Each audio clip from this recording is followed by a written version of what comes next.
হে সঙ্গীরা, welcome to Sangeeta's kitchen. আমি সঙ্গীতা। আমি আবার আজকে একটা নতুন রেসিপি নিয়ে চলে আসছি, তোমাদের কাছে শেয়ার করব। আমি আজকে বানাতে যাচ্ছি পোলাও। তো প্রেসারে প্রথমে কিছু রিফাইন দিয়ে এখন ঘি দিয়ে দিলাম।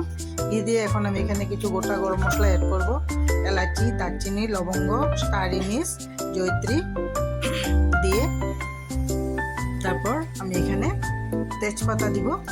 এখন আমি একটা কথা বলছি, আমি মিনি ব্লগ দিব নাকি? তোমরা কি বলো? দিতে বলো? তোমরা কেউ লাইক, শেয়ার, কমেন্ট, সাবস্ক্রাইব করো না। যদি করো তাহলে আমার দিতে ভালো লাগবে। তাই আমি তেজপাতা দিয়ে দিলাম। এখন চেরা কাঁচা লঙ্কা দিব আর কুচানো আদা দিব। দিয়ে আমি একটু নেড়ে চেড়ে নেব। তার মধ্যে আমি এখন কাজু আর কিশমিশটা দিয়ে দিব। এখানে কাজু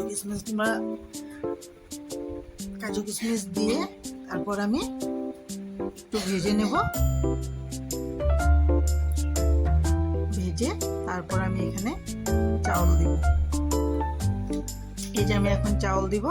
চাউল দিয়ে একটু চাউল দিয়ে এখানে লবণ দিব, একটু হলুদ দেব আর স্বাদের জন্য একটু চিনি দেব। দিয়ে আমি জল দিয়ে প্রেসারটা বন্ধ করে দিব। এই যে লবণ দিলাম, একটু হলুদ দিলাম আর স্বাদ অনুযায়ী এখানে চিনি দিয়ে দিচ্ছি। দিয়ে আমি জল দিয়ে কিছুক্ষণ নাড়াচাড়া করে আমি প্রেসারটা নাড়াচাড়া করে এখন জল দিয়ে আমি প্রেসারটাকে 2 সিট দিয়ে নামিয়ে নেব। আর প্লিজ আমার চ্যানেলটাকে like, share, comment and subscribe করে দিও।